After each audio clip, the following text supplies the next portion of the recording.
Since taking office on January 20, President Donald Trump has proudly declared the return of American manufacturing, praising companies for investing billions in producing everything from semiconductors to automobiles on U.S. soil. But while announcements are easy to make, the real challenge lies in maintaining long-term confidence, especially in a world where the United States has, in mere weeks, shifted from being the symbol of global economic and geopolitical stability to one of unpredictability and disruption.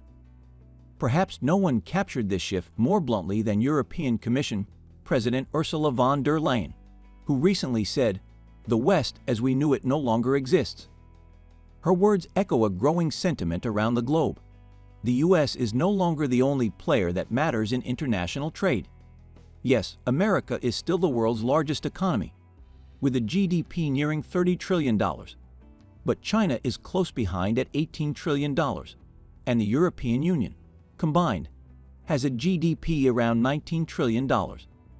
According to World Trade Organization Director General Ngozi Okonjo-Iweala, only 13% of global trade involves the U.S., which means 87% of world trade now happens between other nations.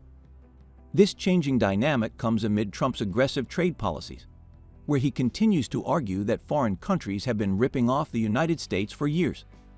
Under this rhetoric, the Trump administration has imposed sweeping tariffs: 25% on steel and aluminum, 25% on select goods from Canada and Mexico that don't meet new trade criteria, an enormous 145% tariff on Chinese imports, a 25% tariff on cars, and an upcoming set of additional tariffs on auto parts, not to mention a 10% baseline tariff on nearly all U.S. imports. But what makes this even more disruptive is the erratic and unpredictable nature of the decision-making. Trump announces tariffs, reverses them, then reimposes new ones, often within days or weeks, creating a constantly shifting landscape. This volatility has left businesses and global partners scrambling to adjust. In a recent report, Moody's warned that the current tariffs will likely slow global economic growth significantly, and noted that the inconsistent policymaking is severely undermining global confidence. The shift is not only rapid, but also deeply structural. As Federal Reserve Chair Jerome Powell said in a speech to the Economic Club of Chicago, "These are very fundamental policy changes.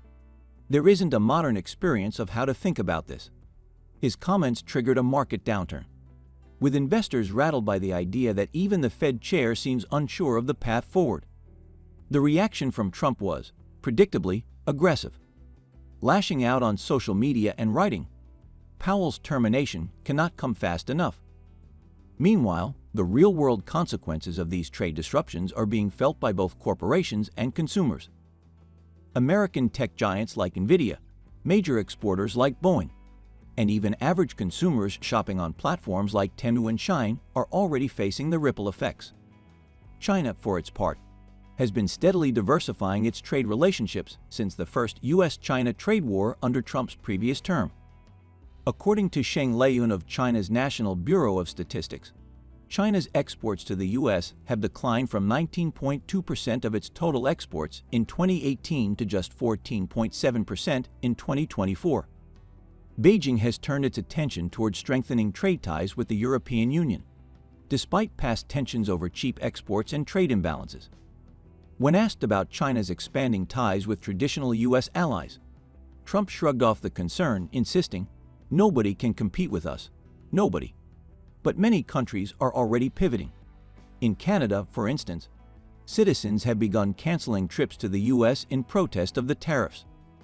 Canadian Prime Minister Mark Carney recently posted on social media about strengthening economic and security cooperation with Europe, saying, "In this time of global uncertainty, we're focused on making our relationship even stronger."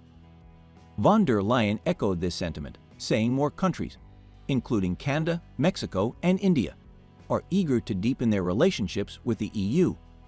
Everyone is asking for more trade with Europe, and it's not just about economic ties, she said. It is also about establishing common rules and predictability. Europe is known for its predictability and reliability, which is once again starting to be seen as something very valuable.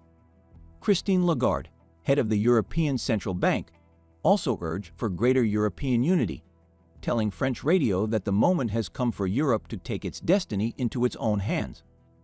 As Trump prepares for another round of tariffs, including reciprocal trade penalties, Lagarde's words reflect a larger shift happening in global power structures, one where the world no longer automatically orbits around Washington.